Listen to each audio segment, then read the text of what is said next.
Good day.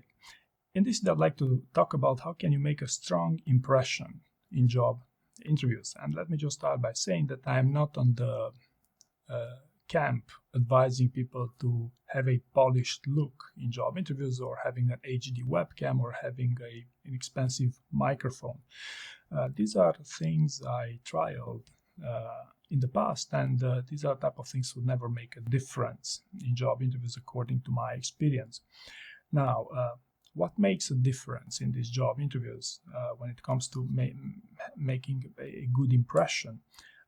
The first thing I'd like to talk about here would be to understand the context we live in today, and that is, highly digitized world, highly reactive world, an AI-driven world, so to speak. And if you want to do well in job interviews, you'll have to differentiate yourself from other candidates, right? And if you want to differentiate yourself from a highly digitized environment, you may want to consider presenting yourself during your interview with pen and paper, right? Now, why would you present yourself with pen and paper? You could keep your cheat sheets on paper, right? And you could be upfront with your interviewer and say, hey, you know what, I have a few notes here, if that's okay with you. You could even show them on screen if you want, and in my experience, they will always say yes. Okay, the second scenario where people use pen and paper would be to take notes, right? If you want to avoid overusing the same story with multiple interviews because you cannot easily remember what you said previously, you could take notes of what you said previously in order to avoid this behavior. And you could also be upfront with your interviewer as well, right? Simple as that. The second thing I like to recommend here, if you want to make the best possible impression in this job interviews and to look as a true high performer, would be to exhibit listening skills.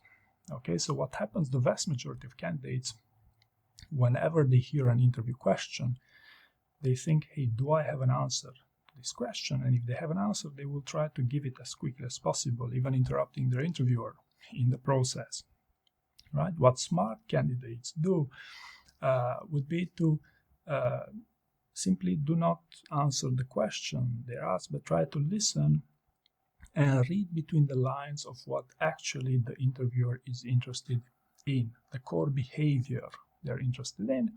And then once they understand why is this interviewer asking me this question, then you would go through your stories and pick the best possible story you would want to use in order to satisfy their request and not necessarily answer their interview question.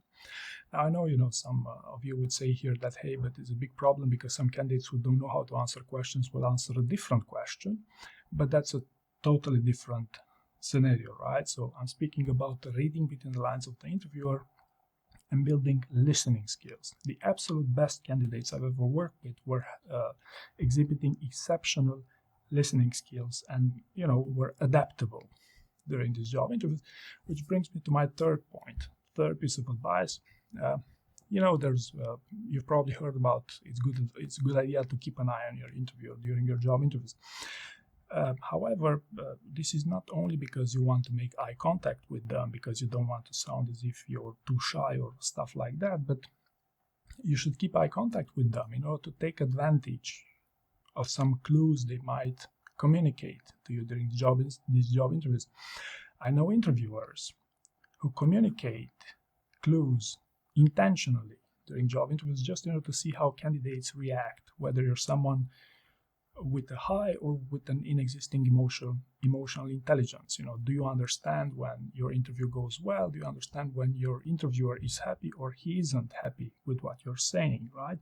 For example, if your interviewer is happy with what you're saying and you see they're happy with what you're saying, you could continue on the longer side. You could communicate on your strength and trend towards longer convincing first answers, right? Because it's to your advantage, right?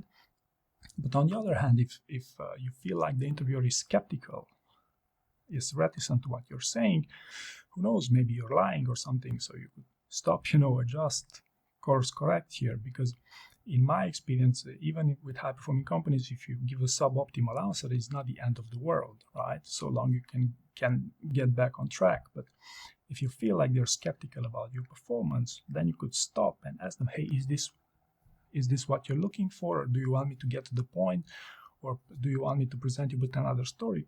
There's plenty of things you could do if you have a connection with your interviewer and understand, really have a good sense of how your interview evolves, right? So long story short, use pen and paper is what I would recommend nowadays.